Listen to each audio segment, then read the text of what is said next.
Welcome, everybody. We're just going to give a few minutes for all of the attendees to be let into the webinar, and then we'll get started.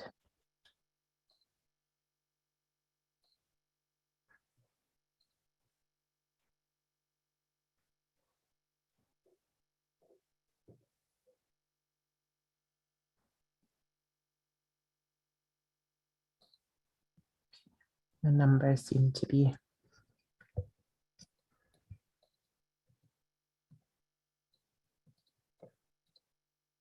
no, we're still going. I'll give it another 2 minutes and then we'll get started.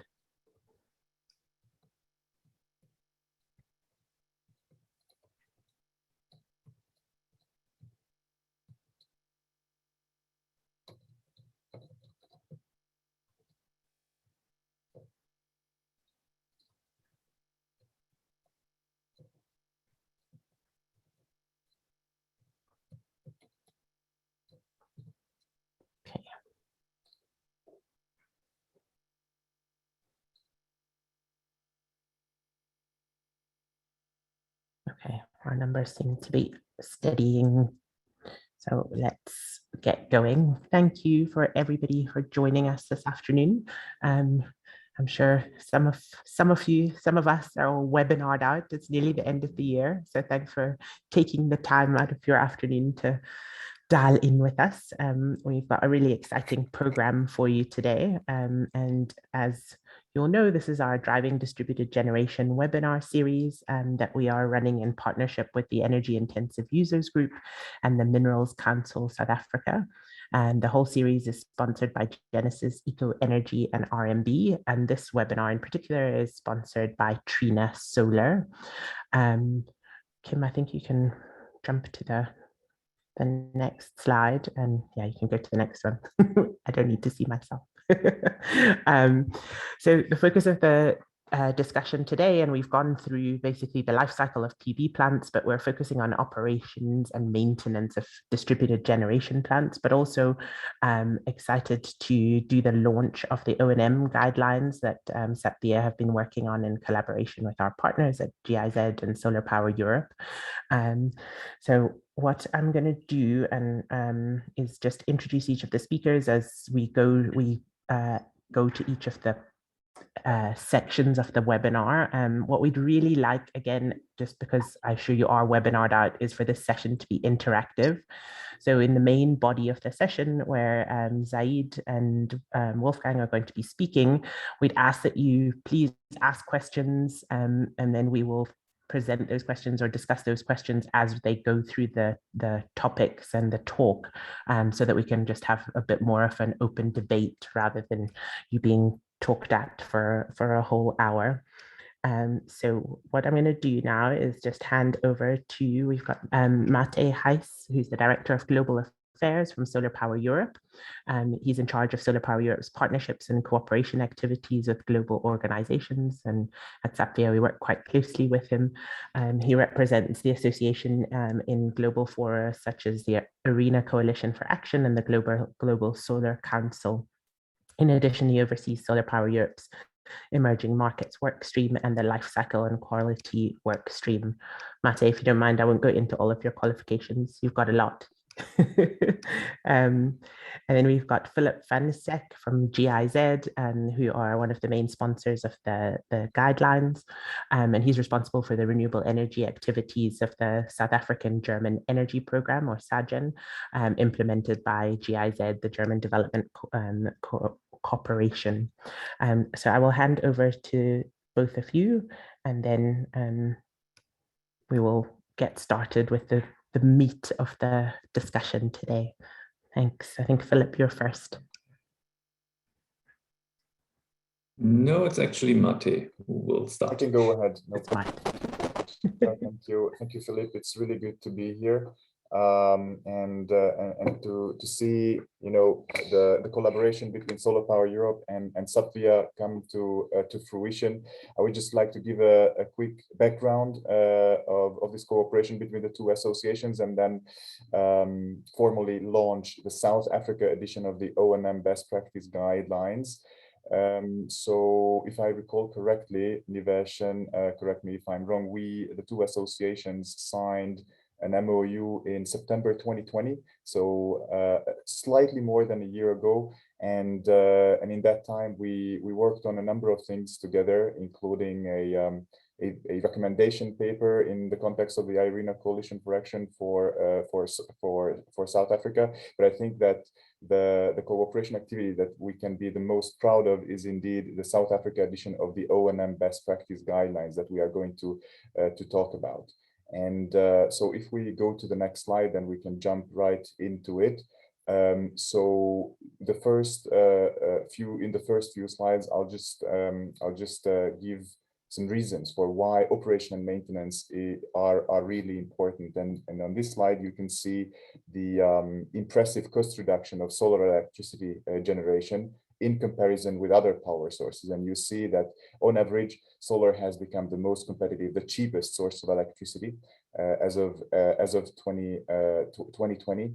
And in order to maintain this in the long term, we need quality operation and maintenance services, in addition to quality installation, quality EPC services, in order to maintain the competitiveness of solar power. And if we go to the next slide, then you can see Solar Power Europe's market data for the solar PV market in South Africa, and it shows an exponential growth in the next years. These are the annual installations, so it means that the fleet, the size of the South African solar PV fleet is growing, and it's already the biggest in Africa. So the annual market exceeded the gigawatt scale already in 2020, and this means that just like the European market, the South African market has also started aging, and this means that in order to maintain long-term health for our aging power plants, we need to increase the quality of our operation and maintenance services. So as power plants age, an increasing quality of O&M services is required. Let's go to the next slide. So why are O&M best practices important? As said, to ensure long-term health and performance and reliability of solar power plants. This is one reason that is clear and just talked about in the last slide. But it's also important. O&M best practices and standardization is also important to improve transparency in the segment and to establish common standards in the O&M market for all stakeholders, to create a common terminology, a common language. And the O&M best practice guidelines are not only aimed at or meant for solar O&M service providers, but also other stakeholders, including investors, asset owners, technical advisors, asset managers, monitoring service providers, this will, having this common terminology, common understanding of best practices will reduce transaction costs and increase efficiency overall in the sector. And of course, solar O&M is also a very job and value intensive segment. So in Europe, 1/3 of all jobs created by the solar industry are maintained by operation and maintenance services. And these jobs are long-term jobs and also local jobs that cannot be delocalized. So this shows that O&M also has a macroeconomic importance. Let's go to the next slide. So here we go, the South Africa edition of the Operation and Maintenance Best Practice Guidelines. This is really the first of its kind in focusing on the South African O&M segment. As highlighted by Chanda, this is the result of a nearly 1-year cooperation project between Solar Power Europe, the European Solar Industry Association, and SAPIA, the South Africa PV Industry Association, supported by the South African German Energy Program of the German Development Cooperation, GIZ. So I would also like to use this opportunity to thank Philip and the GIZ team for making this possible.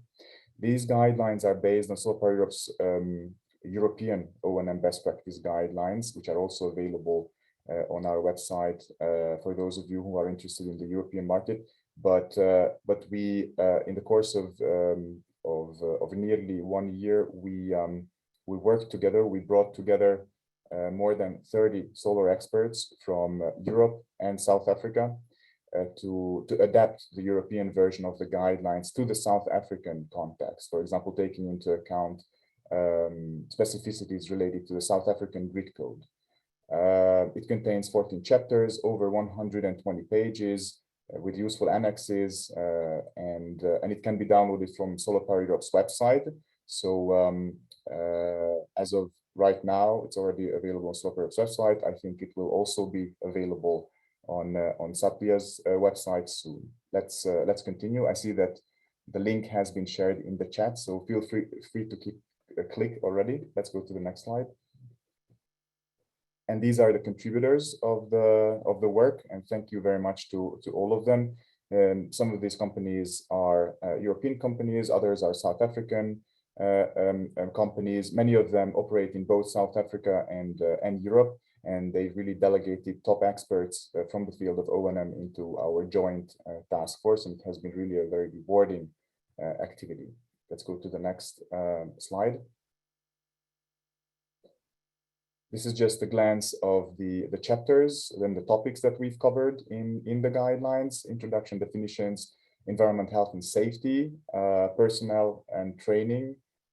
And the personnel and training chapter comes with a useful skills matrix in the annex that I recommend having a look at. Technical asset management, looking at the higher level, more commercial and financial aspects of managing an asset. Power plant operation on how to do the monitoring of the power plant and the operation of the power plant, whereas maintenance is about doing on-site works such as reparation, corrective maintenance, etc. Revamping and repowering, an important future topic also in Europe as well as in South Africa as power plants age. Revamping and repowering will be increasingly important. Spare parts management, data and monitoring requirements, which give useful advice on how to set up and what types of monitoring tools are recommended to be used. Key performance indicators with useful formula on performance ratio, availability, uptime, and other KPIs. Contractual framework, what types of guarantees do we recommend using? A PR guarantee, availability guarantee. To learn more, have a look at this chapter. Innovations and trends, that's a chapter about potential future best practices such as aerial thermography, for example, or predictive maintenance. And then a specific chapter for the South African context is chapter 14, O&M for standalone solar installations with storage. We were specifically developing this chapter for the South African context, where these types of installations are more widespread than in Europe. And then you have the annex as well that I mentioned earlier. Let's go to the next slide. And indeed, as already mentioned, we brought together this group of experts in order to adapt the European best practices to the South African context. We took into account geographical, economic, and business conditions. We paid specific attention to the CNI segment, which is a very important segment with a lot of business opportunities in South Africa. CNI segment, in the CNI segment, we mainly have installations, let's say, in the hundreds of kilowatt scale, which in some cases require different best practices or adjusted best practices or practices as compared to utility scale installations, and sometimes streamlined and simplified solutions. We also paid considerations for water scarce contexts, for example, and proposed water efficient cleaning solutions. And as mentioned, we have an entirely new chapter on O&M with standalone systems with storage. Let's go to the next slide. With the next slide, I would like to thank for your attention and hand it over to Philip from GIZ. Thank you, Mate. And also thank you to Satvia and Solar Power Europe for giving us as a South African-German energy program the opportunity to contribute to this very important activity. You may wonder why we do that in the first place and who we are. So the German Development Cooperation is implementing sustainable technical cooperation with partner countries, in this case, South Africa. And the SAGEN program in specific is trying to support the South Africa's transition to a low carbon energy sector. And in that regard, obviously, photovoltaic electricity generation plays a crucial role. And with the huge solar potential in South Africa,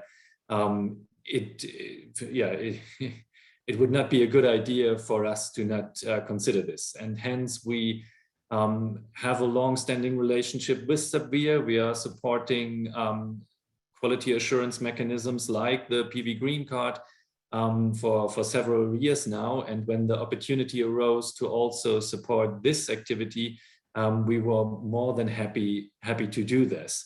And I think basically the fact that Eskom had to announce load shedding this morning again for the rest of the week shows the importance of operation and maintenance, because had Eskom done its job in operating and maintaining their systems correctly and not dropped to an energy availability factor of around 65% for their coal power fleet, we wouldn't be in that situation. And obviously, the threat or the potential that something similar could happen to the PV industry or to PV power plants, especially utility scale, but also the smaller ones in South Africa, would not only further threaten the reliability of the power system, but also the reputation of PV electricity in the country. And having been in South Africa for a little more than 3 years now, I learned that there is still a lot of concern around renewable energies, and that shows that we will have to work on convincing people that this is the right way to go. And badly maintained systems, badly operated PV systems would definitely not do us a good job.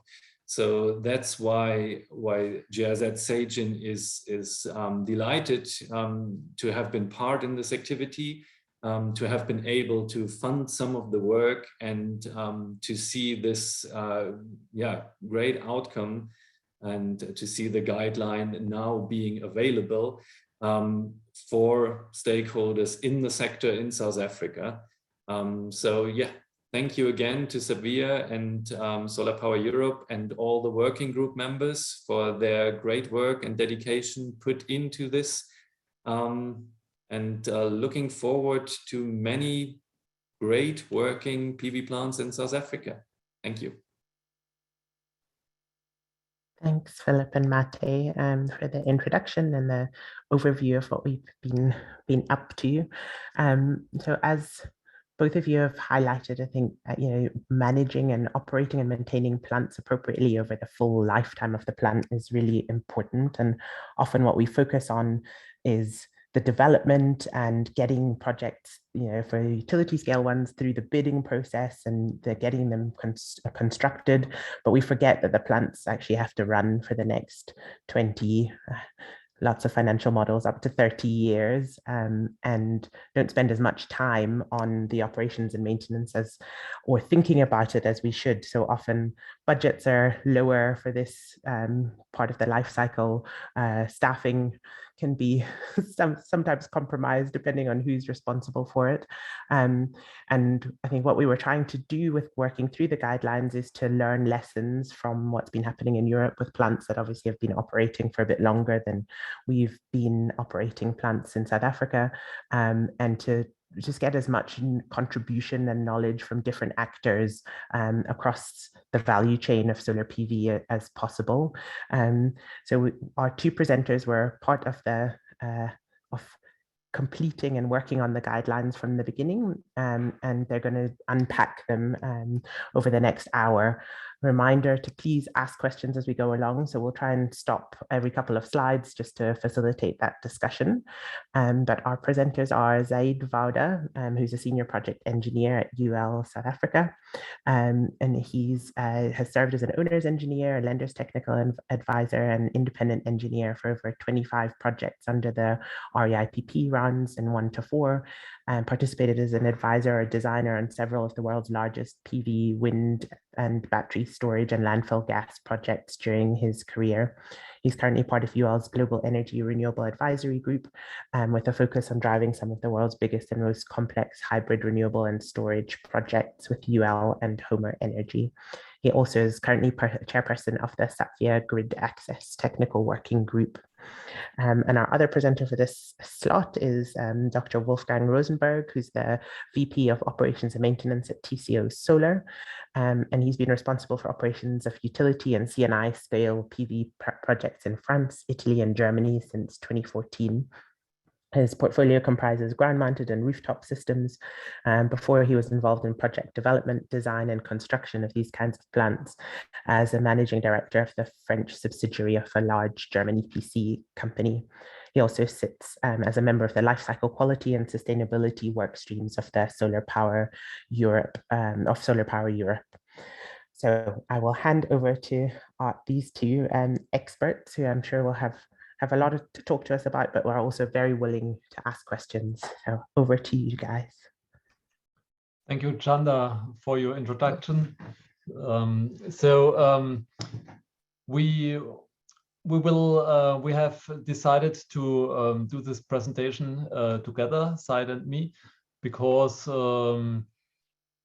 it reflects well the cooperation during the whole project. Where always in each chapter group there was a European and a South African member or more, and we discussed what we had to adapt in the guidelines.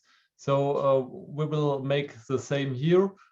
In the first slides, I will always talk a little bit about the general aspects of the guidelines, and then Zaid will talk a little bit about the more South African specific aspects, and then we would give you some time to ask questions if there are some. And so the first slide you have already seen, Mate presented it. He began already to unpack the guidelines a little bit. So he came up to the table of contents, so I won't talk too much about this. The only thing, perhaps, how we want to go through the guidelines now is we group together some chapters that have to do with where the subjects are connected, and so we try to give you an overview and to find your way through the 120 pages, and I think it's for me it was not possible to read everything from A to Z in one moment. It's perhaps you begin, and next slide, please. Yes, you begin with the introductory chapters in order to know a little bit how these guidelines work, and then you choose the chapters that you like or that you're interested in because you have some work to do. For example, setting up maintenance or a repowering project or something like that, and then you will see, it's a little bit like the guidelines are a little bit like a list, what you have to think about when you want to make certain tasks. And so that's a little bit the scope. Another scope is that you have to pay attention on terminology. That's one of the most difficult things if you try to draft such a document that normally everybody has his attitudes to talk. You use terms, but it's not necessarily the same for the others. So that's kind of the basis for misunderstanding and problems. And the guidelines are very well suited to avoid these problems. So we have in the definitions chapter, we have some proposals for definitions, and there is also abbreviation chapter, and there is also so there you can, if you're not sure about a term, you can look it up. And now I jump again to the, sorry for not being linear. In the introductions, there's another two important things. We talk about roles and stakeholders, and that's important because we have contractual freedom. So sometimes one party is responsible for a task and sometimes another one, and that's good because so you have some flexibility in coming together as you like and according to your skills and time and so on, size of portfolio. And so it's only important that you know where you are, what are your what is your role in this case when you do a certain activity. And so we have defined some roles in the introduction, and then whether it's the installer who takes a role or whether it's the asset manager or the facility manager, that doesn't matter. We have this role, and this role is responsible for certain tasks. And last point, and then I give over to Said, is the introduction also explains a little bit how we work in the rest of the document. If we talk about minimum requirements, this means that's the most important points. Here we don't discuss. So minimum requirement tasks you have to do because they are too important. Then there's a best practice, that's when you want to be brilliant. And then there are recommendations where we can even be better, but it depends on the context and what you want. So that's not necessarily important, but nice to have. Let's say it's nice to have. And so that's the general setup of the guidelines, of the logic. And now Said will talk about what we had to adapt and where we had to discuss when we wanted to adapt it to the South African guidelines. Thanks, Wolfgang. So yeah, I think Wolfgang set the scene quite well for the adaptation of the European guidelines. South Africa generally does follow very closely to the European context, with a little bit here and there, as you'll see throughout the guidelines, where we have our specific peculiarities coming in and changing things a little bit. In South Africa, as Chanda alluded to, we're still a bit newer than Europe.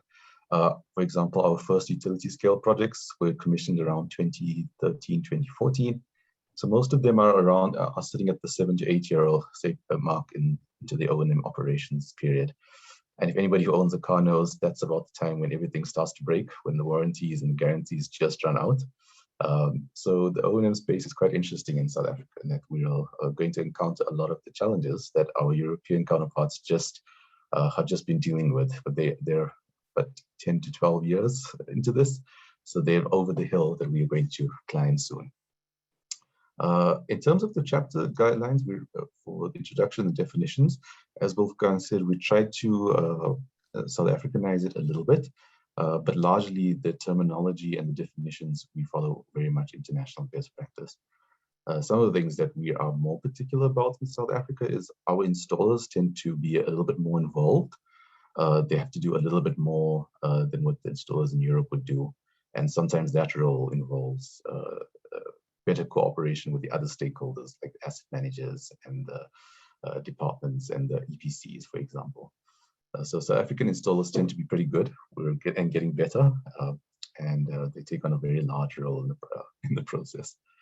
Of course, we always have our authorities that we have to deal with. The big ones are all listed in the guidelines for reference if anybody wants to. They're there. Some of the big ones mentioned, and a little bit of context given is the Department of Minerals and Energy, NERSA, who's the regulator, but they loom large over everything in South Africa.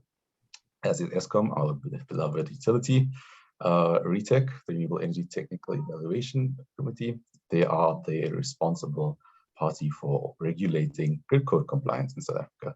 The Single Buyers Office, that's more applicable for REAP projects. They are the authority that purchases power from REAP. IPP Office manages the procurement under REAP. The National Treasury, who is very much involved behind the scenes of making REAP happen.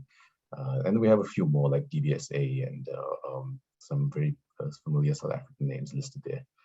So the guidelines do make a lot of sense when you read them in the South African context, and they're nicely listed in the front. So if you ever need a nice reference guide to modify your contracts, as we'll see later, the guidelines will be there for you. A little bit about the definitions, economic development obligations.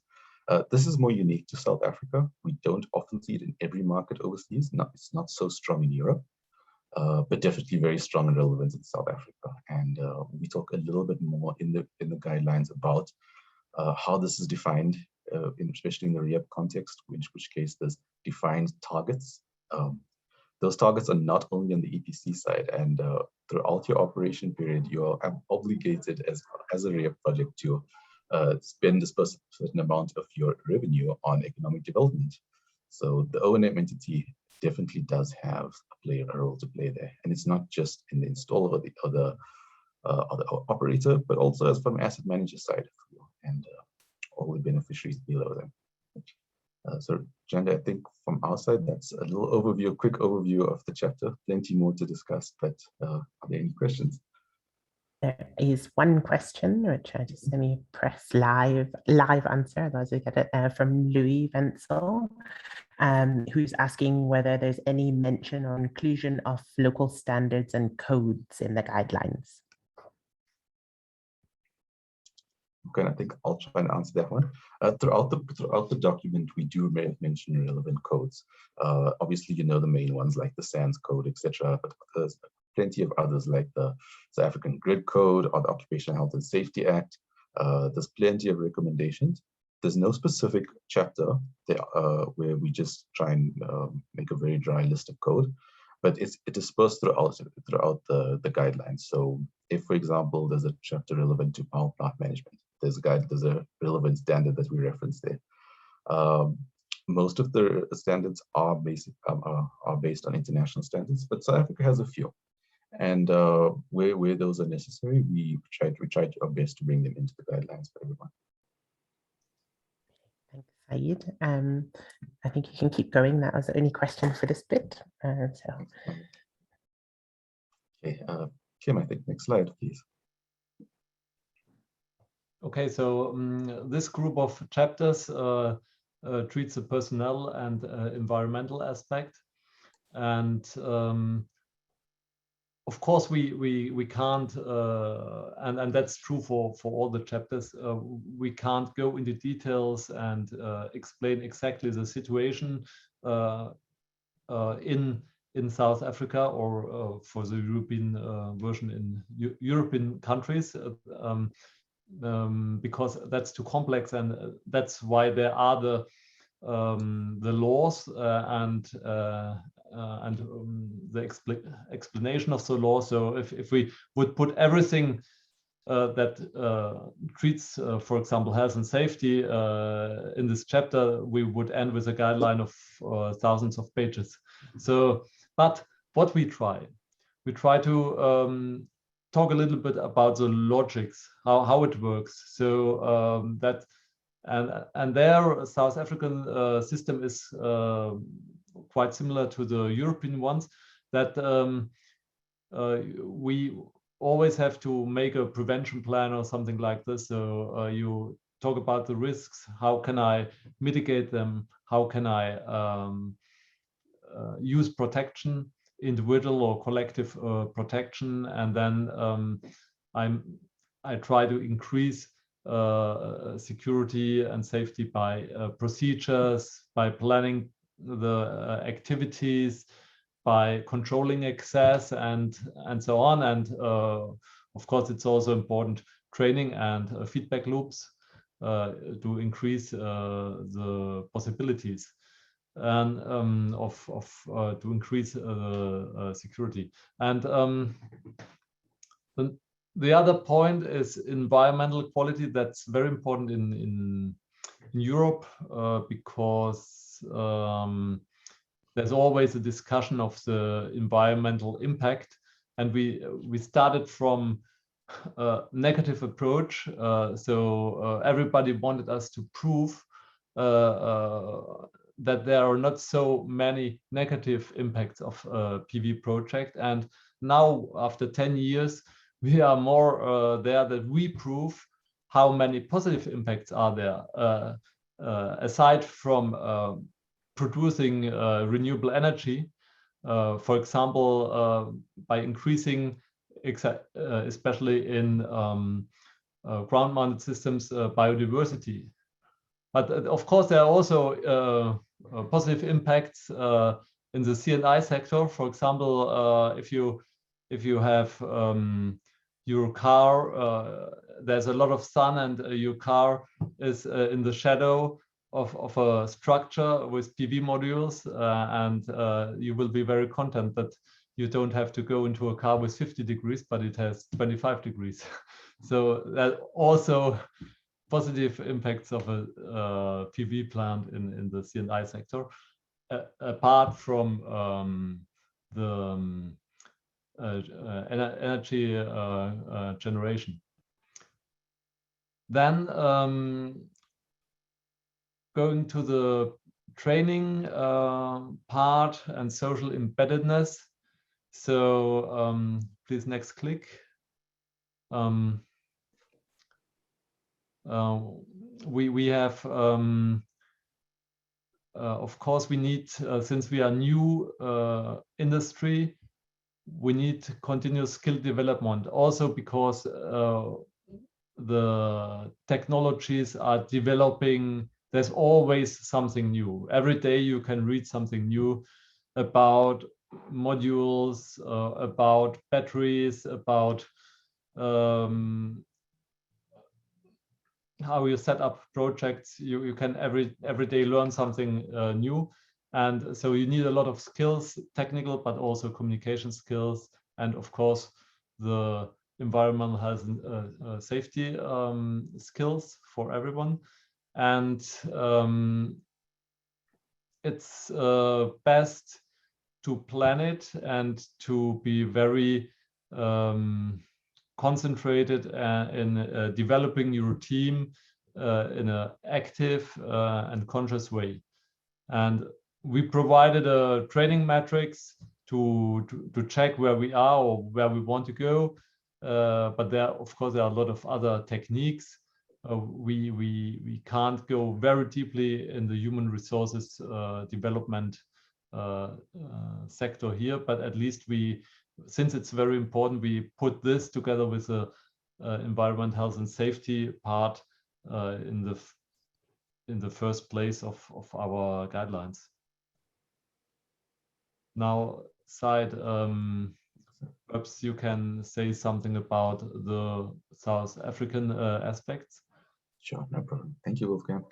Well, of course, in the African context, environmental health and safety is obviously paramount importance. I think in South Africa, we are very responsible developers, and especially the South African lenders group spent a lot of time and effort to make sure that we develop responsibly. We develop responsibly and we operate the plants in accordance that it does the least amount of harm to the environment. There's plenty of legislation in South Africa regarding this. I think most people are all aware that on the utility scale side, there's the requirements for an EIA, which go through all its processes and its consultations and commitments that we need to provide for after that. Most of those are settled before the project is even developed in the ground. But of course, operations, it does not, our obligations continue. So our EIA will always be enforced to whatever project we're looking at. But there's other legislation as well, such as the NEMA, which looms large over everybody. There's, especially on the REAP side, we have environmental social management plans and commitments that we need to oblige to. And part of this as well is reported as part of our agreements with NERSA and the IPP office. In the guidelines, we've also tried to summarize a lot of these very technical points. So some of them are not going to be applicable to everybody. Some of them are more technical, some of them are more financial. But it just goes to show how versatile the guidelines are. It'll help asset managers who need to maintain certain permits or obligations that might not be technical but environmental as well. And we've listed some of those. You can have a read through them. I don't want to bore you with too many acronyms today. Of course, the big one we can't have, one acronym we can't live without is the OSH Act, which is the Occupational Health and Safety Act. And that governs everything regarding how our personnel will behave on site, how we maintain the plant to be compliant in a legal way. One of the other aspects that we really can't ignore in the South African context when it comes to operations is that we are a water scarce country. So we need to really take a lot of effort into that in our environmental health and safety management. And part of that is engage the operators' responsibilities to maintain and engage with our water use licenses, whether we're extracting water from boreholes legally and to the right quality, etc. And that's also feeding into our washing and soiling corrective measures. Of course, that falls onto the operator, but nobody works in an island, and the asset manager will get involved as well in something like that. We do talk a little bit about other dry cleaning methods. It's obviously a point where operations and health environment meet, whether we are utilizing water correctly and not impacting the environment negatively. One of the other ones we need to really speak about is the HV regs. So in many plants, you will require qualified personnel to operate and maintain this equipment. On the CNI space, this is generally done by a qualified electrician and under the mandate of the installer, who will have a contract directly with the asset owner. But of course, in the utility space, we have an operator who will maintain a large contingent of staff, probably dedicated to the project, who are qualified in the appropriate part of it. So there's low voltage installers and electricians who are equipped to work on the DC networks of it, as well as the low voltage AC. But as you move up into the different parts of the plant, the MV or even the substation work requires more specialist personnel.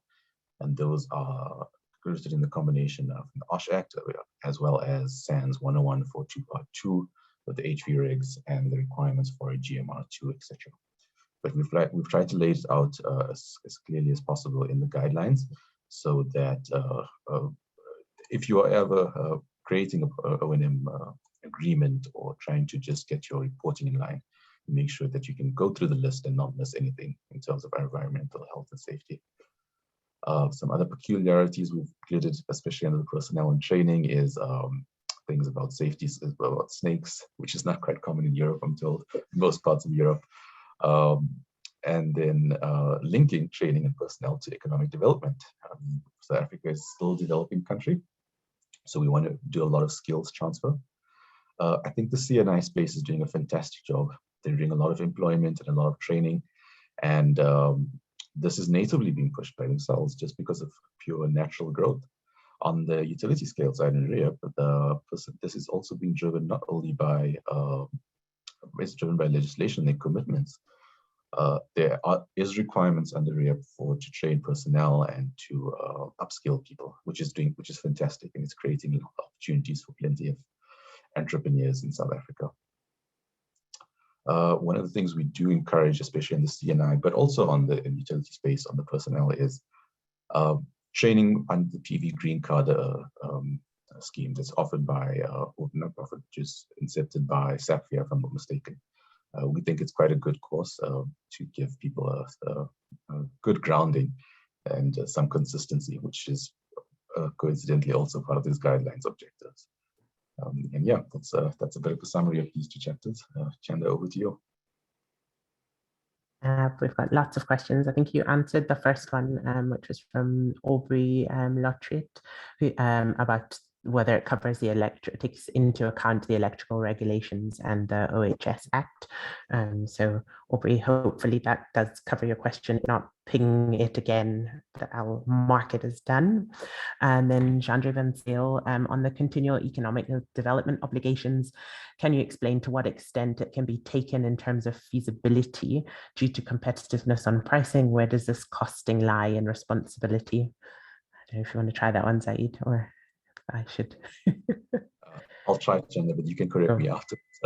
So there is the economic development spends is something we see more in the REA program. And for those who are not familiar to it, if you do bid your project into REA, and in your agreements, there will be an obligation to reserve a portion of your revenue that must be spent on legitimate upskilling and social development programs. And there is a monitoring mechanism. So the companies that are being sponsored must be properly registered, must be properly vetted, and then they can count towards economic development. And there's a lot of opportunity, especially for people who are local to the vicinity of these facilities, to participate. Not all of these things, there's a misconception that you need to be very technical or very they only employ very specialist people. It's not true. There's a lot of opportunities in just providing ancillary services that the plant might need. And we always encourage people to get hold of the local developers and operators to benefit from this. Chanda, I think you may know a little bit more about this topic. So do you want to expand a little bit? Sure. I think so. Maybe if I'm understanding your question right, Jan, then it's essentially the responsibility of the project, the economic development obligations in terms of cost. When you're looking at the feasibility of the project up front, if you're looking at resource or grid connection, etc., then it's not it shouldn't detract you from picking a project, because the regulations, or not the regulations, the bidding requirements are all the same, applied across the projects equally. You have to meet a certain threshold and you can choose to go over and under it. So in a way, the playing field is level. So when you're coming to financing and taking into consideration those costs and what you've agreed to put in place over the life of the project, you're all being compared on a level playing field. So it shouldn't impact the feasibility of your project. Hopefully that answers your question in terms of competitiveness on pricing. I know everybody's always trying to get the lowest bid price, but it is an obligation that the whole market has to buy into, really. Sorry, and that wasn't Jan, it was Jandre. Okay, fab. Then we've got I think Mate, I might bring you in on this if you're there, and between you and Wolfgang to answer this. Is there a clear overview of additions, either topics or content, that we can consider adding in the next European version? And similarly, a clear list of things which at this moment can't be merged because there are clear differences between South Africa and Europe. Wolfgang, do you want to go first? Oh, I think it's there's always our guidelines are very evolutive. We're now in the fifth version, and in every round we have new ideas and new experiences that and also new technologies that we have to integrate. And of course, there. For example, in some parts concerning storage and so on, the South African guidelines are in advance to the European ones, so it's always interactive. I think, was it this the question? Yeah, I think that's useful, and maybe just as a follow-on to it, Foray's on here and he's saying, is there are there any areas not covered in the document that should be taken into account for O&M? I'm sure we'll say no, we covered absolutely everything, but just to follow up on that. We are quite complete, but we can never be complete, I think. There are always, for example, you could write more about trackers. the mechanics and so on. But let's say it like this: there are also some aspects that touch O&M, but have their source or their origin in the construction phase, and some parts we have put into the EPC guidelines. So that's the construction phase, so I think it would be interesting also for the people who read the O&M guidelines to have a look at the EPC guidelines, because the O&M activities are very are a consequence of how the plant is constructed, and sometimes it's better to already have some do the things right in construction, or choose the right material, or have the right methodology to construct the plant. And so in O&M, it won't be such a big problem. Also, another thing is recycling. That is a clear O&M topic, but should be already considered modular recycling in the construction phase and in the purchase phase. So so I would say the O&M guidelines alone talk about O&M, but a PV project is more than O&M. Thanks, Wolfgang. I think you're right, and there's the O&M guidelines, but Solar Power Europe also has asset management guidelines. If you want to take a look at those, which are slightly less about the boots on the ground and more looking at digitalization and data analysis and running of projects technically and commercially. So they kind of all fit together, and it's worth having a look at all of them. Nivesh, I'm going to pick on you now, just because I think it will be useful for you to explain what else we're working on GIZ with to answer this question. Louise asking, would this guideline document eventually be able to legally protect or hold liable certain parties, i.e. installers and end users alike, as far as affecting the COCs or risk insurance of the plants, as I've seen clients and installers in SA waiving certain O&M protocols for whatever reason?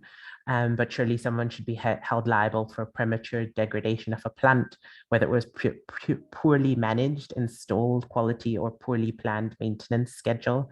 So Nivesh, could you maybe just talk through what we're doing via PV Green Card with GIZ, and then we can answer this. Thank you. Thanks, Chanda. Thanks for putting me on the spot. I thought I wasn't going to speak today, but yeah. Sorry. No, thank you for that. I think it's a loaded question. And the first point I want to make is that as an industry association, we're not mandated to regulate this space. So what we do is we create programs and documents like this one that will assist the asset owners or the party that's purchasing the asset to actually put in place proper contracting, whether it be at EPC scale or O&M scale after the plants are constructed. So yes, while we agree that someone has to be held liable, it's completely dependent on how the project is being built and what kind of legal framework is built around the parties that are doing the work here. So for example, if we look at the installation quality, the PV Green Card mechanism is built to ensure some kind of safety and some kind of quality around the installation practices of installing solar PV projects. If you look at the O&M guidelines that we're putting out now, it should give the asset manager or the asset owner some kind of guidance or direction as to how they should be writing their contracts or how they should be procuring the service to ensure that the asset is protected and the investment is protected thereafter. Thanks, Nivesh. I think that's probably key, is that we want to come and claim once the asset is operating, but haven't put the building blocks in place to allow for us to deal with poor installations or limited O&M works when we sign the contract for the supply contract up front. So I think it's important for everybody at whatever stage to take these into consideration and make sure they're built into your processes. Okay, so sorry, and there's been a few questions. Just to clarify, the presentations will be available afterwards. There is also a recording, and the video will be on the available on the SAPVIA website. So you will have access to everything that we've discussed on here. So don't panic. Nomfundo has asked Zaid,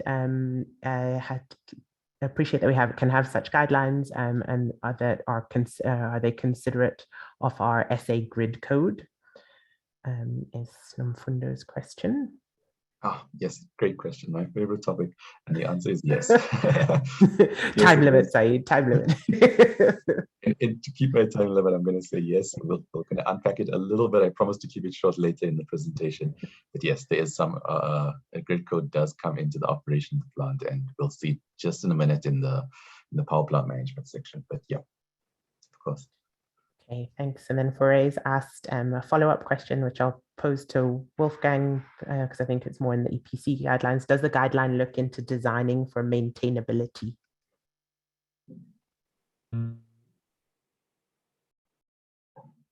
Yes, I think so. Now I don't have an example, but of course that's one important point.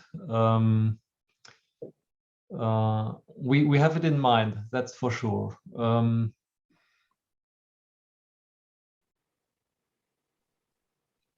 But that's a very vast topic, and in general we don't go so much into detail. For example, maintainability would be in a ground-mounted system. How far two rows are one from each other, and do we have cables running through the space between the rows, and so on and so on. We don't go into this detail of the design, but when in some places we remind that that's an important point to consider maintainability. For example, on rooftops, that you have maintenance passages every, I don't know how many meters, but we don't write it. But it's, of course, we need to consider this this kind of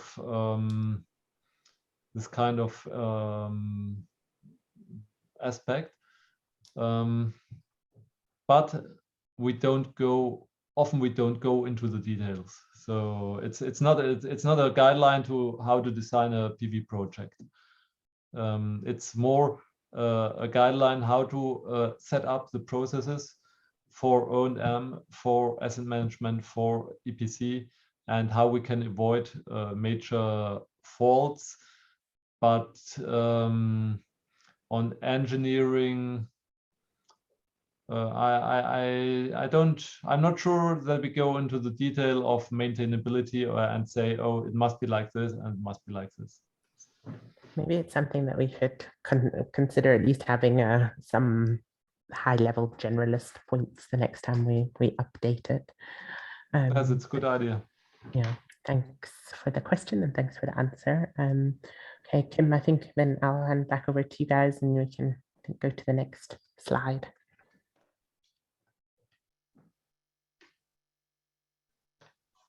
Okay, so here we talk about the management aspects of O&M, and there are two parts: the technical asset management and the power plant operations.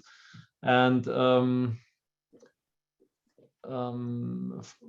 be clear, there is an extra guidelines for the asset management, and which includes the financial and commercial asset management.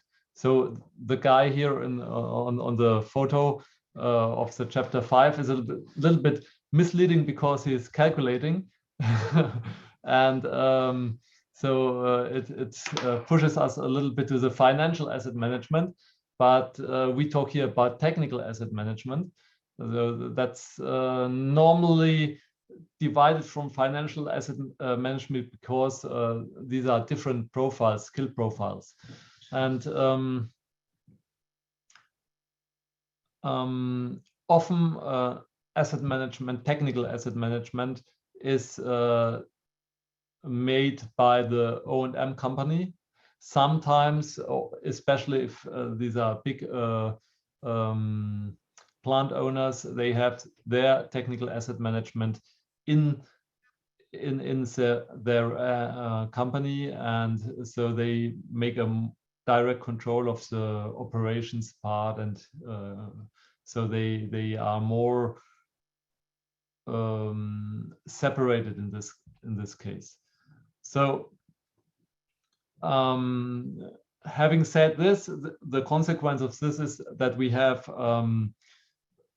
a lot of tasks here, a list of tasks, and but they can eventually slip to lower part or the upper part. It always depends on the O&M contract and on the asset management contract.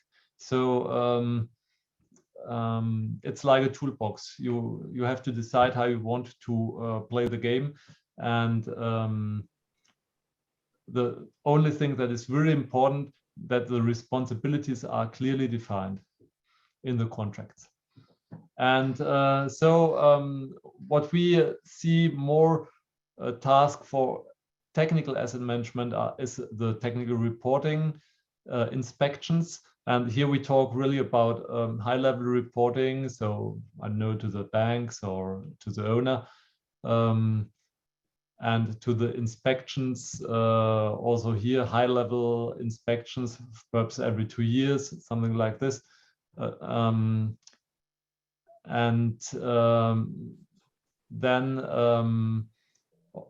one of the most important parts is of the asset management in general, and here the technical asset management are the contracts. So they have to know exactly the O&M contracts, the contracts for other services where they have the task to purchase them. Insurances, also renegotiation of insurance policies, or also to analyze how a change of an insurance policy, what will be the impacts, something like this. Then we have, in principle, the technical asset manager is a contact to all external parties. So if someone wants to get into contact with a project company, with the SPV, he will contact the technical asset manager, also the authorities, because these are normally technical things, grid connection, new procedures with grid decoupling and so on. So he is normally the contact person for this kind of topics. And of course also for insurance and warranty claims, but there he works needle together with the operations team and even with the maintenance teams, because everybody must know the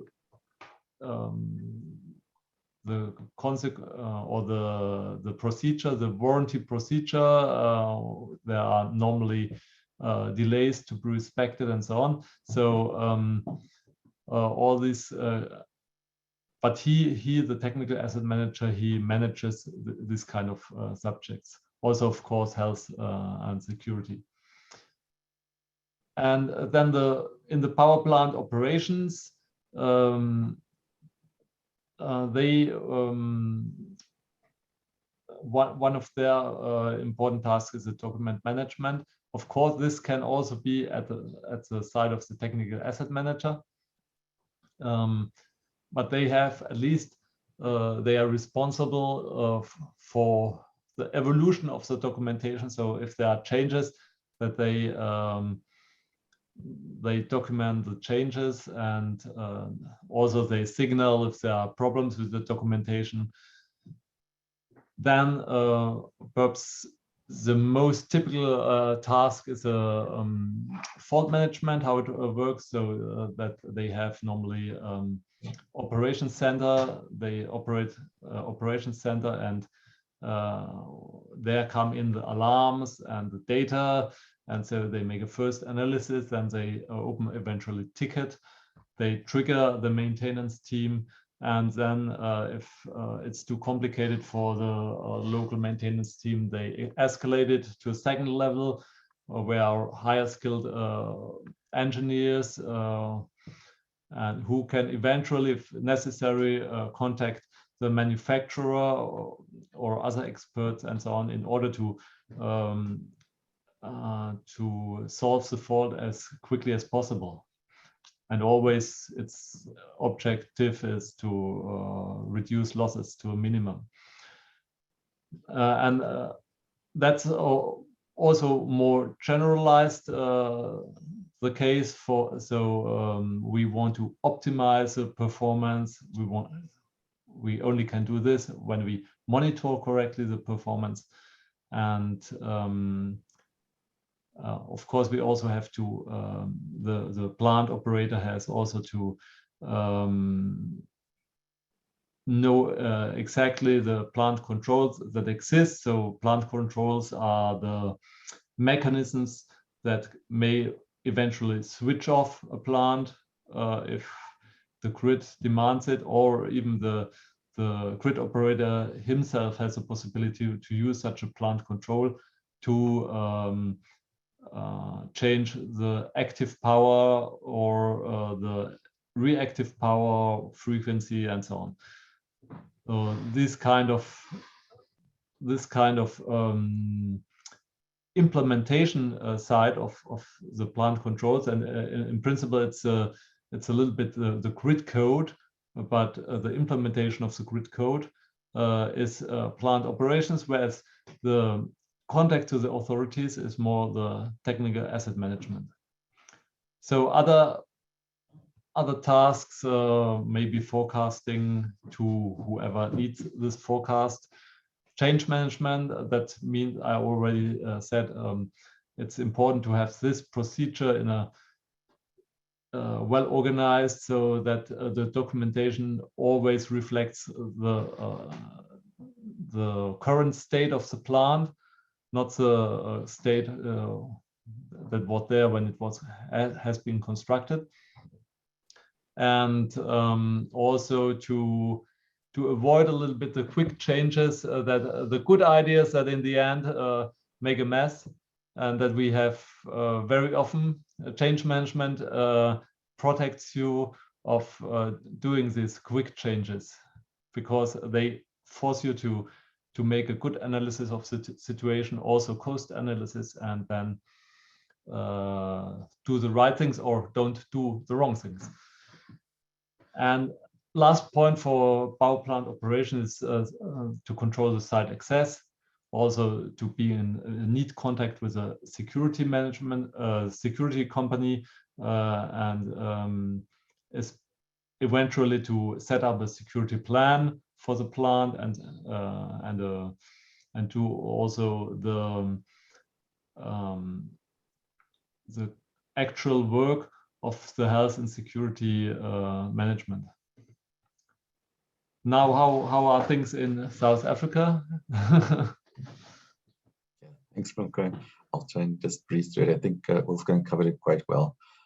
Essentially, what we tried to do with these chapters was specify the roles and responsibility. I think that's something in South Africa, because we rapidly developed so quickly our PV industry, it's not always clear. But the guidelines is there. Guidelines is there to tell you what are all the tasks and who's responsible for them. And what we try to avoid here is that if there's, first of all, don't miss anything, because we try to list everything. But if there's disputes, so example, whose responsibility is it to do X or to do Y, we try to give some guidance in terms of where to place those in these two chapters. Of course, it's not binding. You don't necessarily need to do it. especially in the South African context where our skills are a little bit short. Often what happens is that although it's somebody's responsibility within this group, they'll novate it to somebody else.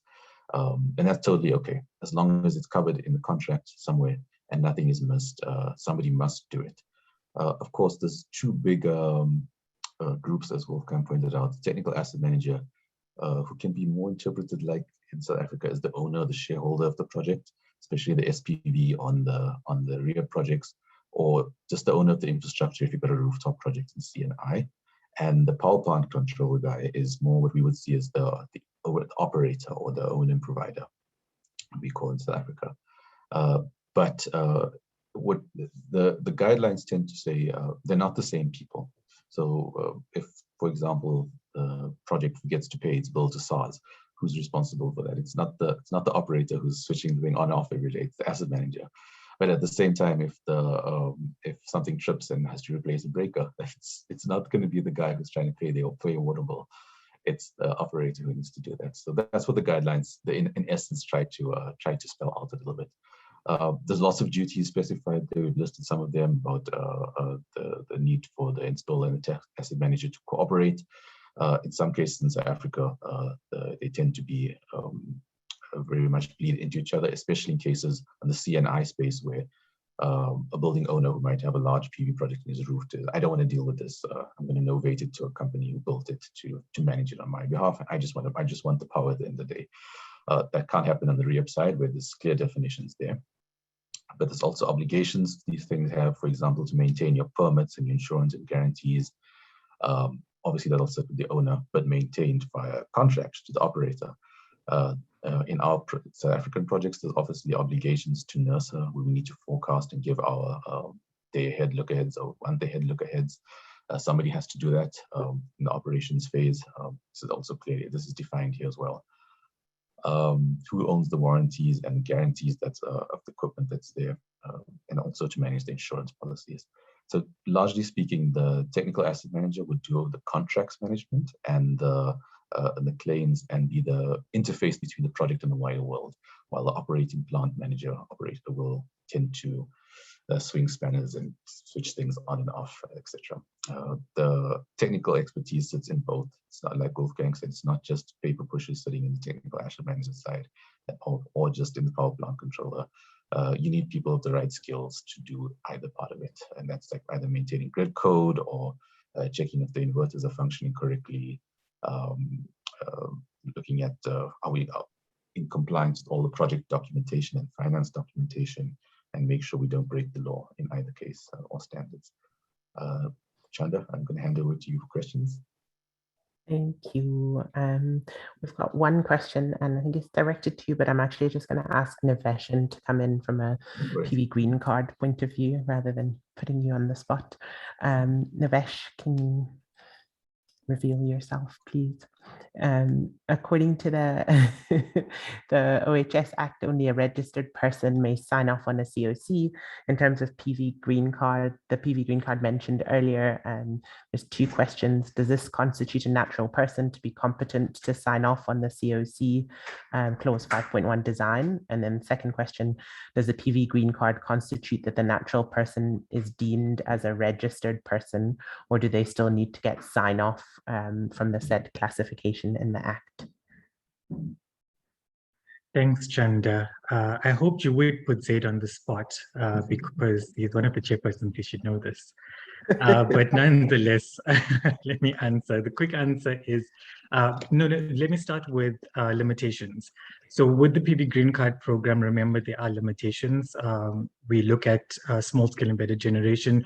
So this is residential and small scale commercial and industrial, more or less up 1 megawatt is what we look to protect under PV Green Card. To answer the question is, we have not changed the requirement by law. The Occupational Health and Safety Act is a law. It is the requirement that a registered person signs off a COC. And when you look at the requirements of a registered person, it's either an electrician, master electrician, or someone working under the electrician or master electrician. And that's what a registered person should be. The problem we had in industry and seeing the installations go up is even those electricians and master electricians registered with the department may not have direct experience with DC and solar power plants are being installed, whether residential, small scale, commercial, or industrial.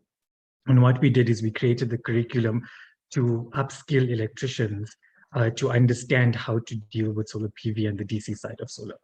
And with that, we then deem those people fully recommended by the association as fully competent to do those installations. So the PV Green Card program still requires a registered person to sign off the COC, but it's recommended that that registered person is upskilled with PV Green Card training to ensure that they know the DC side. I agree with that, Chandra.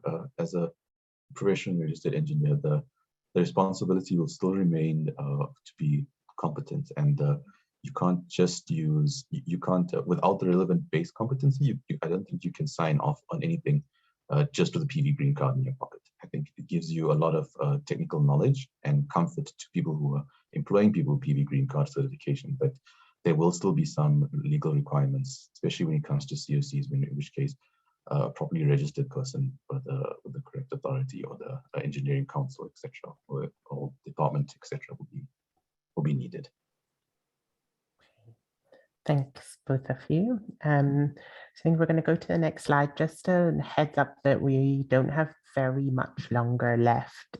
So I'll give you 5 minutes overflow past the past, but if we could just maybe keep the next few slides short, and then we can steal some time out of the Q&A later, but let's just try to be concise. Okay, thank you, Chanda. So next slide, please. So this is now an interesting point because here we become local. The maintenance related chapters. Here are the people who work in the field, and so the first chapter, the maintenance. What does it mean? We here, in principle, we define the 4 types of maintenance that we see. So preventive. So you make regular inspections and so on. And we also, that's quite useful, I think. We have a maintenance plan for a grid connected plant and also for off-grid plant. And there it's your checklist. Of course, you can change it where you want, but I think it's quite complete. Then corrective maintenance, so we have to repair something. Predictive maintenance, that's a little bit more spacey. So you have a lot of data and you see, the temperature behavior of this inverter, it's quite strange. Normally it's different. So perhaps I will have to check the fans before they break down and stop the plant. So then extraordinary maintenance, that's if there has happened a catastrophe like theft or earthquake or I don't know, fire. And then of course we have to calculate again, set up a project to reestablish the proper functioning of the plant.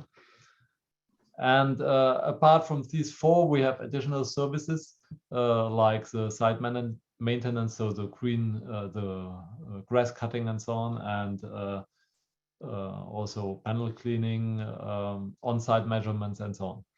So that's this chapter defines a lot of terms that you need then, for example, for the contracts and so on. And it's always a question, why is this important? It's important because it's always a question, is it in the contract or is it extra? And so it's very good to understand these types. Then, because especially in Europe, it's now quite important, the revamping and repowering. So it's in principle, it's the same, only that with repowering, you increase the power of the nominal power of the plant. And with revamping, you only change some components, but not the power. So there are the most important examples are in Europe, modules inverters. So there are 2 sub-chapters about how to do it and what to think about and so on. And that's quite helpful because it goes really a little bit in detail what you have to think about before deciding that you want to make a revamping, for example, and also how to structure it as a project. And another special part of maintenance is the spare parts management, and also here it lists a little bit the considerations that you have to do. So don't forget to make sure to know who is the owner of the spare part, who has insured it. Somebody should insure it. How do I calculate the stock levels? So is it necessary to really have this spare part, because every spare part is an asset that I have to pay, and in principle it's something that doesn't produce any benefit, only if there's a breakdown. And in the worst case, the component dies before it has used. So there are a lot of points you should think about, and this chapter makes sure that you don't forget anything. Thanks, Wolfgang. I'll be a bit quick to save on time.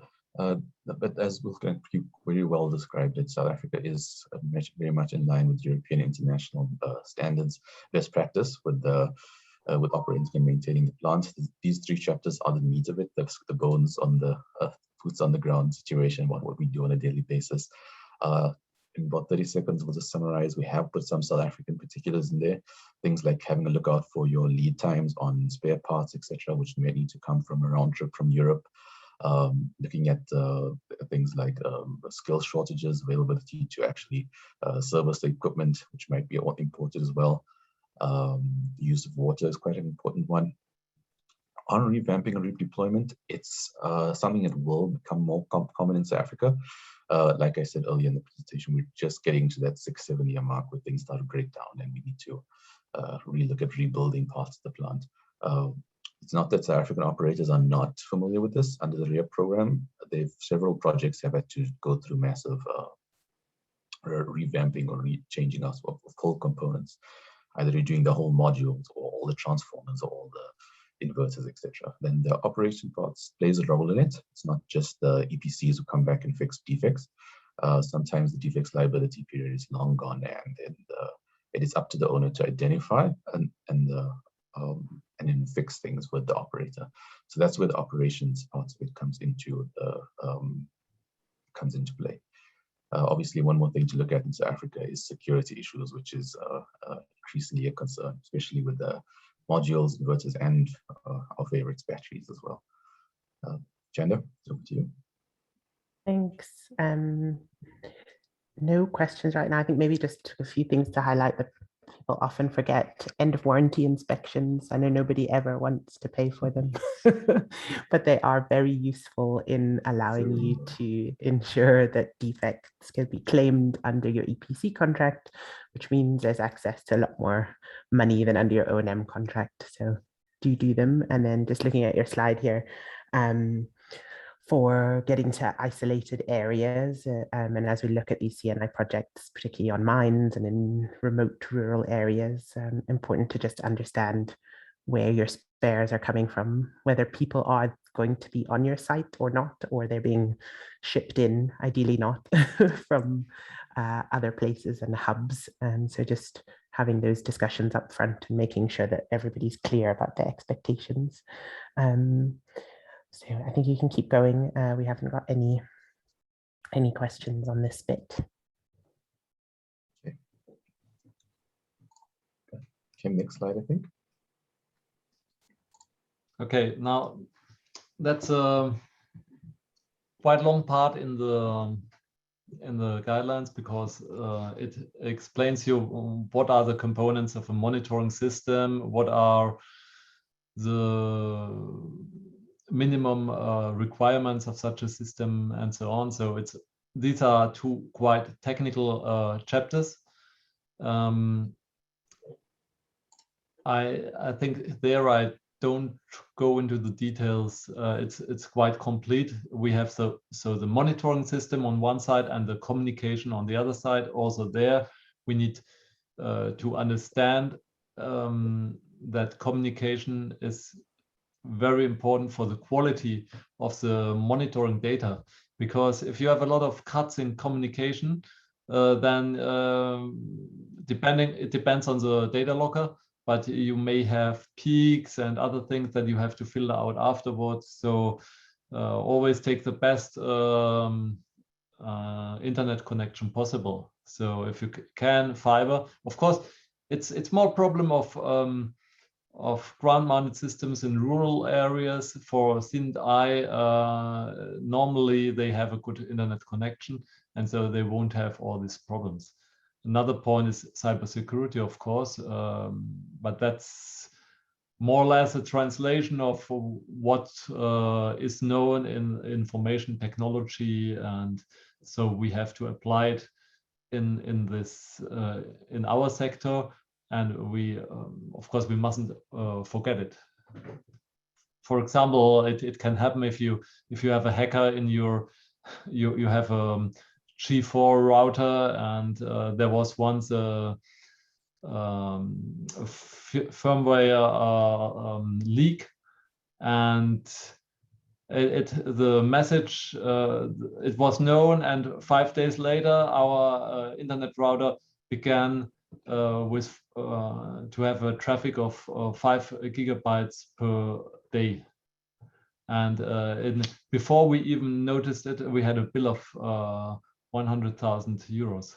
So and it wasn't our fault. It was the fault of the constructor of the router, but nevertheless, this is not happy. These are problems that we should avoid.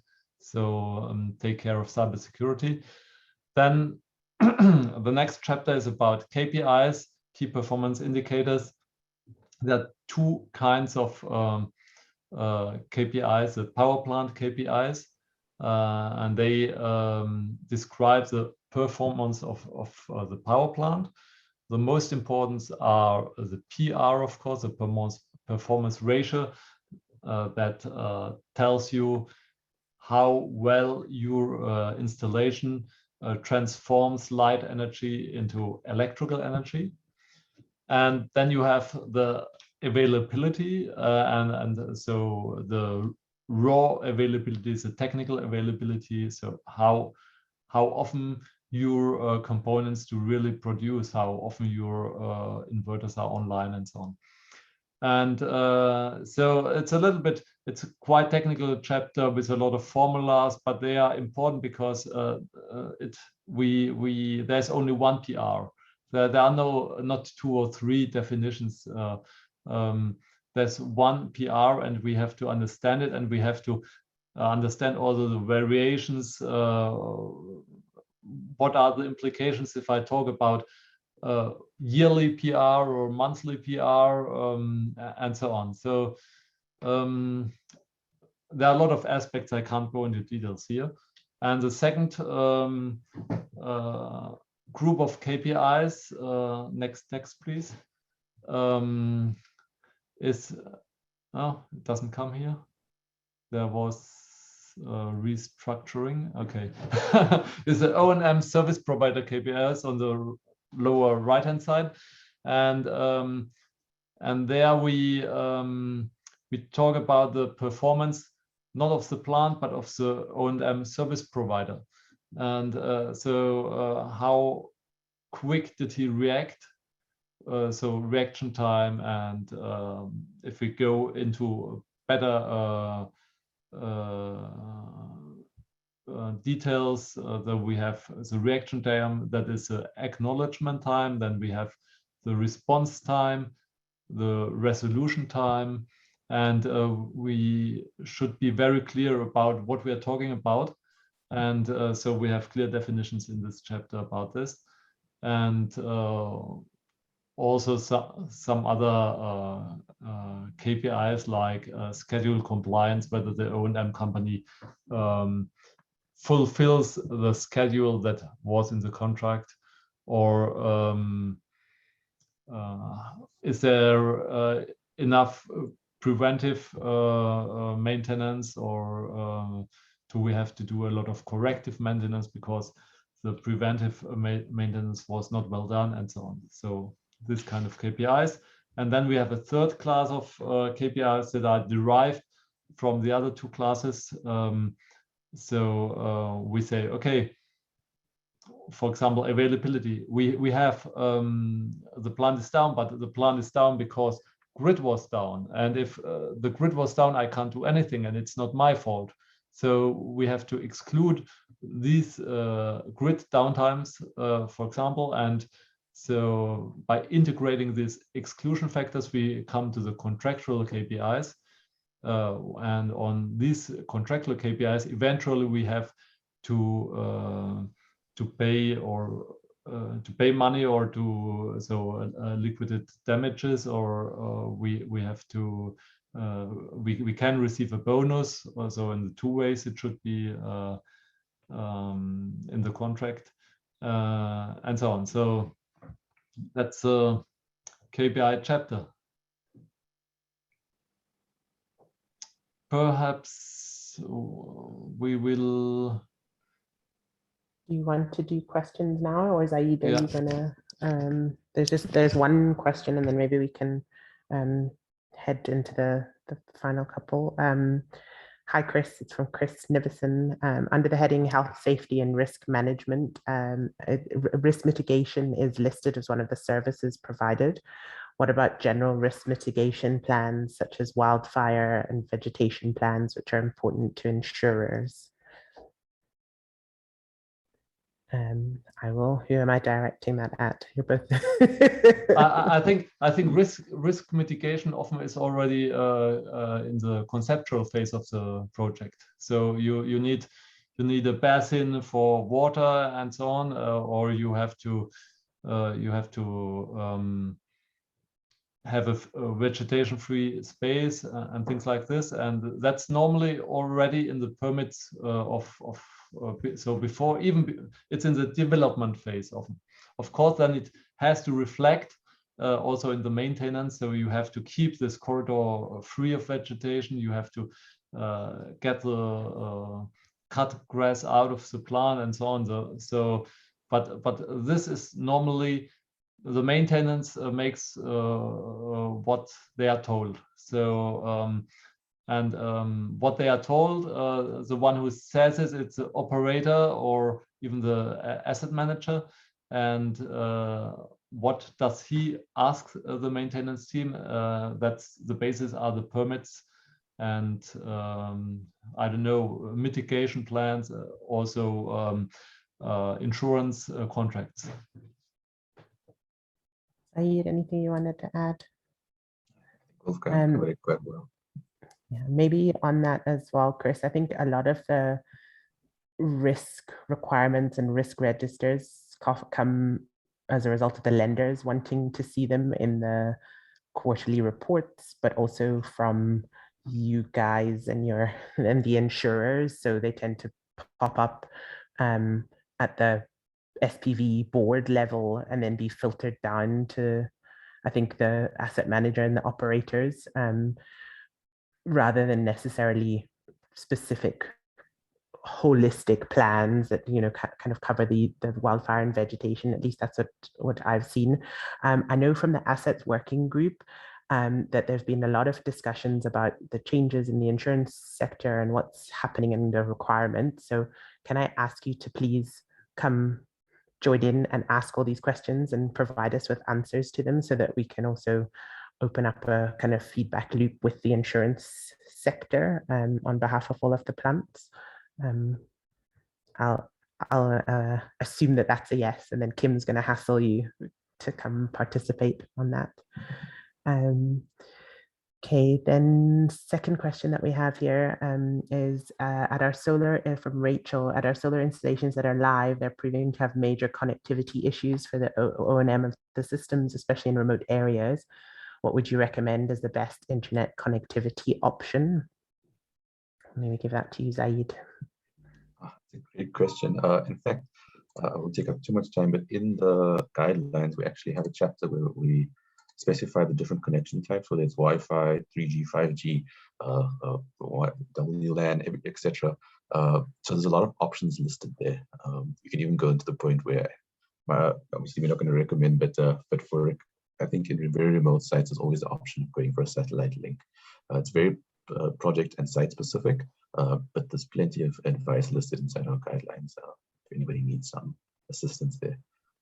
Don't forget to back it up as well. You never know when the grid will go down. So, right, I think that's all the questions on this bit. So I think Kimmy can go back to the next 12, 13, Fab, and then I'll give back to you guys. I'm conscious that our time is almost up, and I'll Yes. just please go through all these slides in 1 minute. They're very important slides, but I'll just keep my time short and very quickly brush through them. The guidelines of the past 3 chapters, perhaps chapter 12 is one of the most important. It's the contractual framework.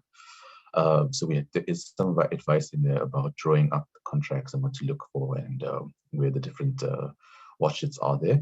The one thing I want to make some mention to is for everyone to please take advantage of the open solar contracts that are available. It's a suite of about 6 contracts available on the website where they're open source contracts, and we encourage people to use them. They've been tried and tested in Europe on many projects before.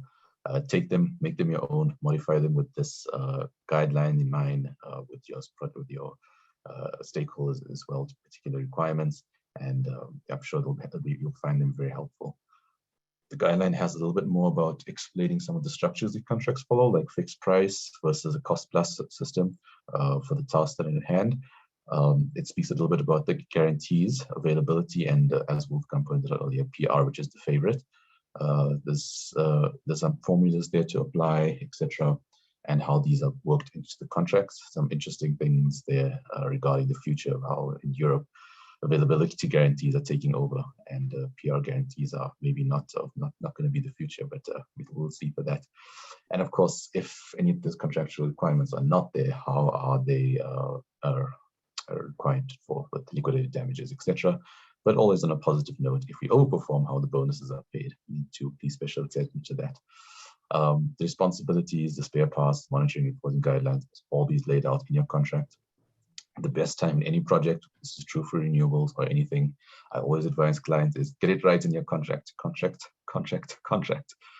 you do your contracts well, you spend a lot of time on it, the next 20 years will be easy. If you don't spend time on your contracts, the next 20 years will be difficult. And my advice to clients is if you're trying to fix something to construction or in operation, it's too late to fix it during the contract phase. So this is obviously a very important chapter. We give a little bit about PR guarantees, etc. there for the O&M operator who will have to, this is more applicable in utility scale. On the CNI space, PR is not always very common. We more see guarantees for turnaround time and repairs and availability guarantees for uptime of key equipment. Kim, I'm going to ask for a click as well so I can look at the next chapters, another one as well. Briefly speaking, one of my favorite chapters was the innovation and trend. This is going to be an evolving one. I'm sure everybody will come in with their new future proofing of their plant and how to squeeze out as much power as possible. That's our favorite topic. But some of the trends we've highlighted in there is looking at data mining and using AI and machine learning to predict failures, etc., or to anything extraordinary events coming up. There's plenty of incredible examples on the internet about how data mining discovered something that no one predicted. Like, for example, a very interesting one I saw in research was a plant that had a drop in production at one time of the year. Nobody could figure out why. And it turns out it was located under the migratory route for birds, and they were just missing the modules. So the data tell us shift your feeding to that time, and you'll increase the power of the plant quite well. But there's plenty of lessons that can be learned from data mining and AI and machine learning. And that's tying in with the IoT, which is becoming very popular. There's some examples given inside the guidelines. Two other hardware mods we've spoken about is anti-soiling coatings that can be retroactively applied by our operator. This is new, so it might not have been done most likely during the EPC phase, but it's something to consider whether you want to cost it and ask your operator to increase, implement and increase your production. And a really nice one that I like is the anti-reflective coating, which will increase the actual amount of radiation that can be captured by the modules. It's a quite interesting development. One great one for South Africa is waterless cleaning using air and microfiber-based technology. I think especially in our water scarce parts of the country, this is something we need to look at. Chanda, maybe I'll just finish the last chapter as well, and then we can, I know we may have used up our question time, but if possible, we'll take the questions. Finally, we looked at standalone systems. This is the PV plus battery storage. We briefly discussed the technologies, and there was some watches on how to deal with them. The standalone systems are common. It's microgrids, whether they are for remote access, mine usage as well. Big one in South Africa is base stations inside for telecoms, etc. We speak a little bit about choosing the right technology and getting your health, environment, health, and safety aspects covered as well. We look into degradation of batteries and states of charge, which is obviously one of the main concerns when we're looking at batteries. Looking at and then looking whether the particular performance of the battery is up to spec and our standards. And then finally, we discussed the three main technologies: lead acid, lithium ion, and redox flow batteries. This is going to be an evolving topic. It was introduced new for the South African market, and I think it's going to find its way back up into the European guidelines and then filter its way up into the international guidelines and evolve with everyone together as well. Chanda, that's back to you then.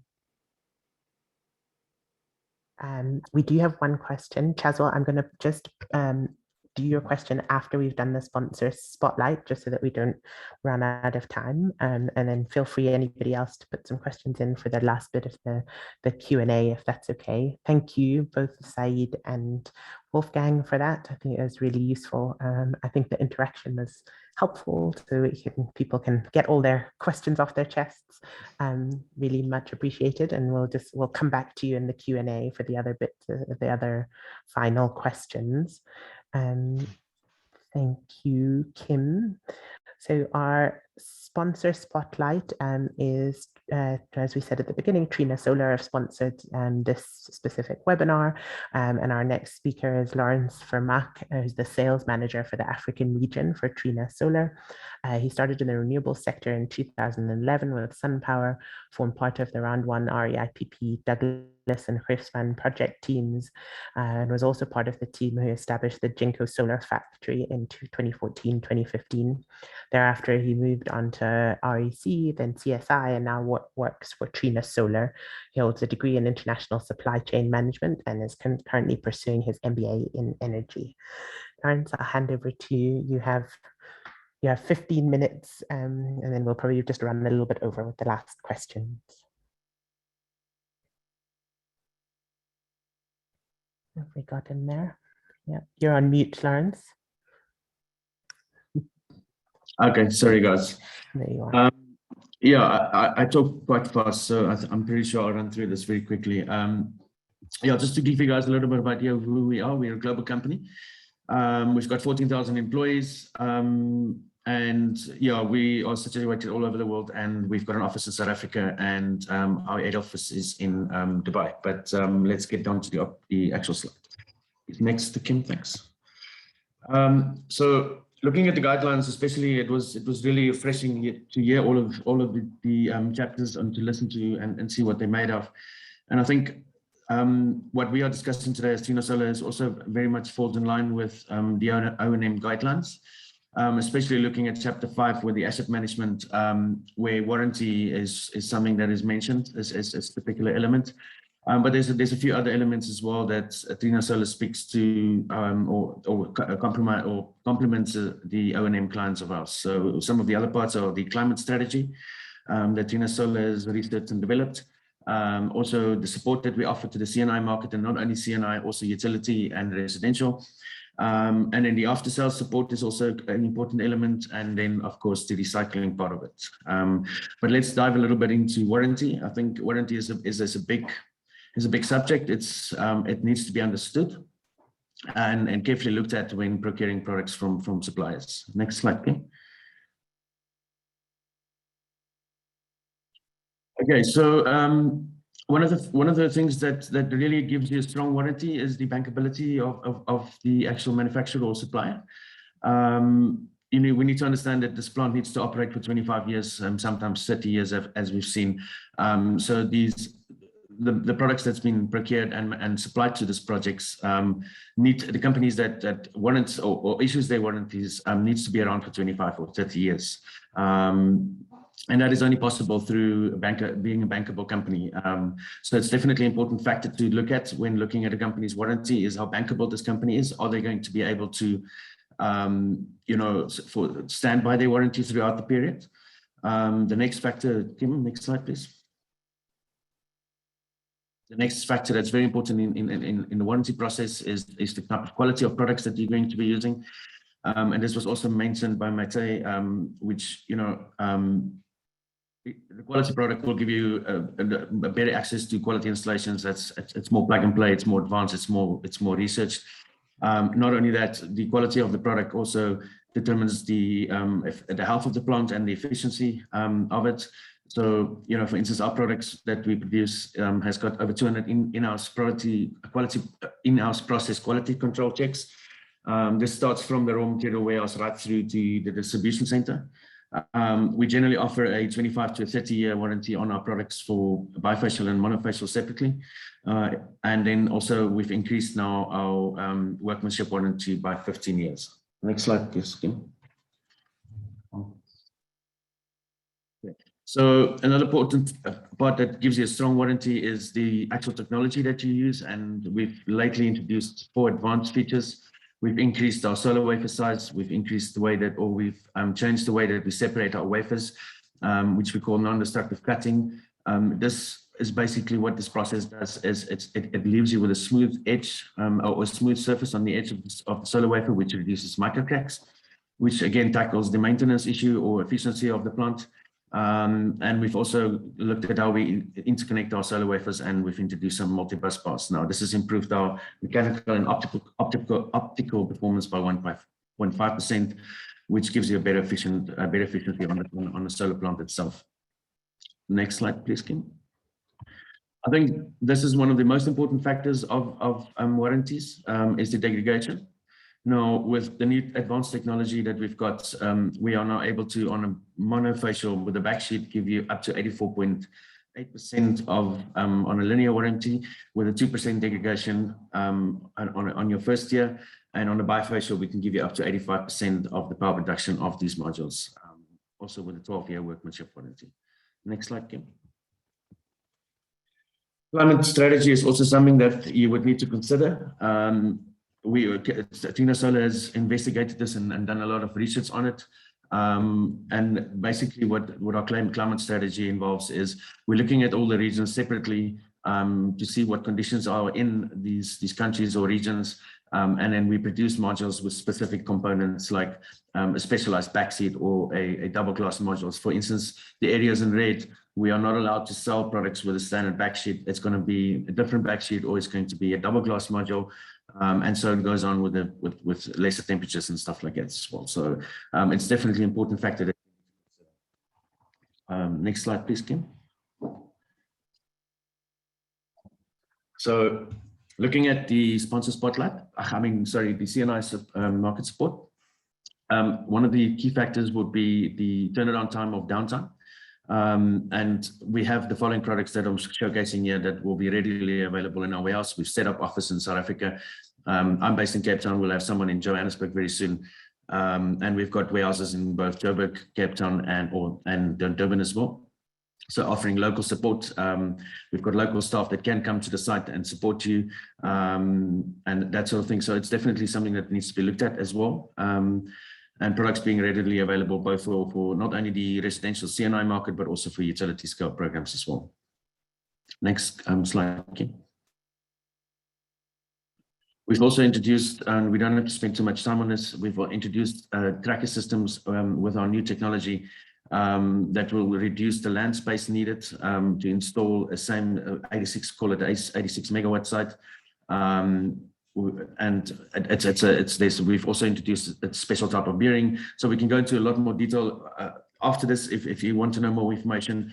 But we've basically looked at the maintenance cost of a tracking system, because it's always said to be a higher cost than a fixed ground mount system. And there's specific aspects of our product that has reduced the maintenance factor on that. Next slide, please, Kim. You can skip this. It's not too, we don't have to spend too much time on it. One thing that is important about our trackers, it's a 100% Gina-owned tracker, and we have gone and we've done some wind tunnel analysis by RWDI. Now it's a company that sets up a wind tunnel to test the strength and mechanical load that your tracker systems can handle. And I can share the details with you guys afterwards, but these are the sort of tests that was done, again, just ensuring that you get a good quality product that would ensure the health of your project during the lifespan, and also increase your efficiency of the plant itself. We can skip to the next one, please. Again, we after sales, sorry, go back. After sales, as I mentioned earlier, is very important, and this is where we are situated. We are present in over 100 countries in the world, with 15,000 employees, and with the office in South Africa, and the headquarters for the Middle East and Africa region is in Dubai. You can go to the next one, please. Kim. We've also made it very easy for you guys, and this is something that you'll need to investigate as well when it comes to your suppliers.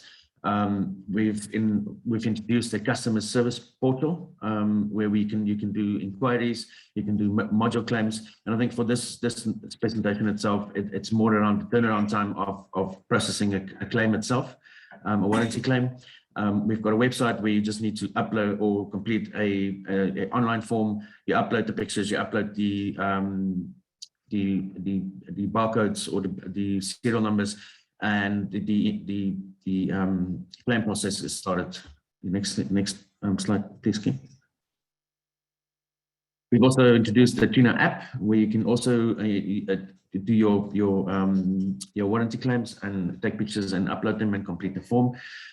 Again, making it easier for anybody on site that doesn't have access to a laptop or a computer, or there's only limited access to it. It can be done from a cell phone as well. Very interesting app that you guys will need to explore if we get to that point. Next slide, please, Kim. Claim process is explained here in a few steps. It's a claim submission, then a claim will be verified. The claim will be handled by the relative parties, and then the remedy is execution, whether it's a replacement or a refund. It's a very quick process. We've put a lot of attention to it and done a lot of research and got a lot of customer feedback, and we've really optimized this process to ensure that it doesn't become a headache to replace a module or to log. Next slide, please, Kim. All right, and then we've also addressed when we finish the lifespan of the module itself, or the solar plant. We're a proud member of PV Cycle, and we'll obviously look at and investigate the South African recycling companies as well, and get ourselves on board with them as well. Next slide, please, Kim. This is just on a recycling part, just some food for thought for you guys. Currently, the market, or especially on the CNI business, this is just an example of a plant, a 10 megawatt plant that was done in Germany. The study was conducted by Fraunhofer. And if you look at a 455 watt module, you would on a 10 megawatt install 21,812 modules. But with the latest product that we're bringing to market and we'll keep in stock as well, we can reduce your module installation by up to 6,000 modules. Which again helps with the maintenance, it helps with the cleaning, it helps with the recycling part, and there's a lot of benefits to it as well. So definitely something that we need to investigate on that as well, is to really understand which module is going to be the best suited. But that will be happening on the procurement side, but also an interesting part that could be pushed from the O&M contractor to make sure that these factors are looked at. Next, Kim. And that is it from my side, guys. Any questions, I'm happy to answer.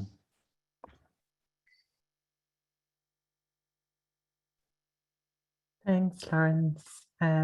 So we have a couple of questions. One, we'll start with your one, and then I can go back to Zaid, and then if there's any questions. But I think that was, it was a useful presentation, interesting to see the products that you're looking at, and I think particularly interesting that map with the different climate areas, which comes back to that initial discussion about designing for maintainability and making sure that the equipment that you put in place is actually going to deliver the plant and the performance that you're expecting.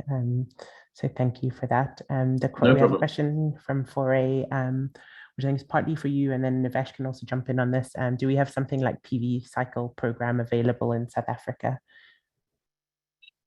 Yeah, I mean, we are, as I'm part of a committee that is currently actively investigating this, and I think Nivesh needs to say more on this. But yes, we are looking at it as a committee. We are looking at it in South Africa, and it is becoming a concern, something that will be addressed really in the near future.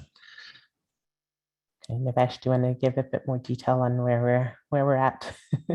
I wish I had more detail, but yeah, as but it's legible. As Lawrence is saying that currently we do have policy and regulation that requires us as an industry or sector as renewable energy to look at extended producer responsibility and the recycling of waste coming out of solar PV plants, wind plants, as well as battery storage.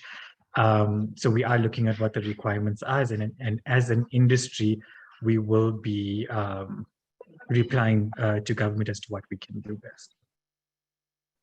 Thanks. Mate, you wanted to say something?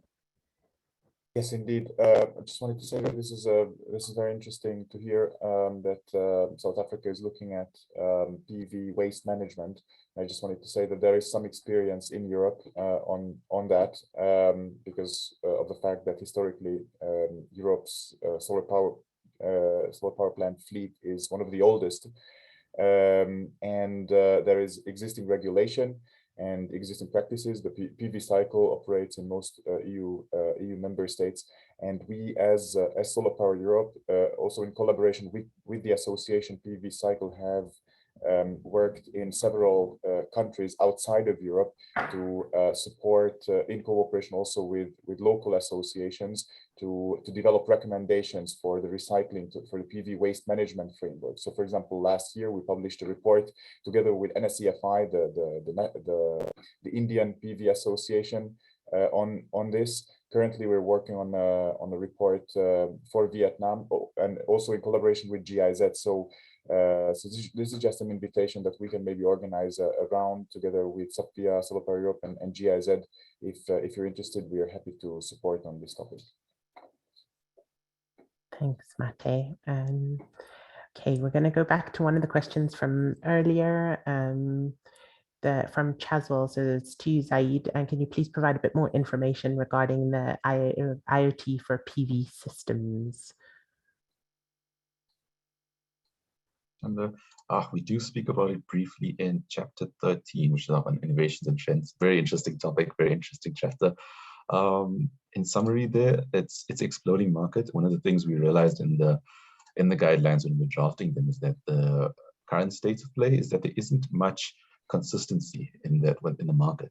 And our advice to the EONM operators here is to understand the technology generally, and then prepare for the future to take them on board. There's definitely a lot of opportunities in the IoT space, whether it's intercepting the inverters or the PV manuals for better maintenance, but also just for dispatch. One of the greatly innovative things we've seen was people using IoT to schedule their power in real time with what the clouds are doing over their PV systems. So it's an amazing feat. We have written a little bit about it there for the operators to take advantage of a little bit. But yeah, we're still waiting for the standards to catch up a little bit though on that one. Thanks, Zaid. We're a minute over, so I think we've probably exhausted most of the questions. Thank you. Yes, sorry, go Wolfgang. Sorry to interrupt you. No problem. I just had a look at the EPC guidelines, the second version. That will come up in a month or something like this. And there is something about maintainability in the design chapter. So if someone wants to have some inspiration. That's for a there you go. we'll share the link with as part of the follow-up as well, so that you have direct access to it. All right, thank you so much to the speakers. I'm going to hand over to Navesh for closing remarks. Thank you very much, Chanda. Just a quick thank you from my side to the participants who have joined, and those of you who have stayed with us throughout the session. Thank you very much for joining us. And thank you to the speakers for a really informative session and breaking it down to understandable bite-sized chunks that allows us to better understand the guidelines and why it was developed in the first place. Chanda, I think experience has shown us that high-quality asset management, together with well-planned and implemented operation and maintenance, mitigates potential risk. It improves the performance of solar PV plants and promises a positive financial return on the investment that people are making in renewable energy. And that is why we believed as Sapphire that today was a very important session to host. A very big thank you to our partners at Solar Power Europe, who have made it possible to develop a South African edition to the operation and maintenance best practice guidelines, with special thanks to Mattia and Benjamin, who really drove this process from start to end to a successful end, and us launching these guidelines today. The guidelines were produced by industry leaders across Europe and South Africa, and will help South African solar PV stakeholders better understand the importance of well-planned and implemented operation and maintenance of solar PV plants. Designed to support stakeholders to easily identify and navigate any challenge, the guidelines will help improve the quality of operation and maintenance across utility, commercial, and industrial scale solar PV plants. Another big thank you from our side to Philip and the GIZ team, who are always willing to support the association to advocate and advance the renewable energy and solar PV industry agendas. So thank you, Philip and colleagues at the GIZ. Sapphire continues to develop and enhance the solar PV sector in South Africa, ensuring that stakeholders across the value chain can benefit and leverage international best practice to develop quality, sustainable solar PV plants. Another key outcome of this partnership, Chanda, which wasn't mentioned too much, is a short course that will be produced based on the information presented in the guidelines. And this again is done by GIZ and Solar Power Europe. And this will be offered by a number of public and private sector training providers.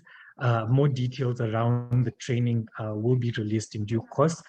In the next 2 weeks, we go to training of trainers to be able to have this information ready for participants.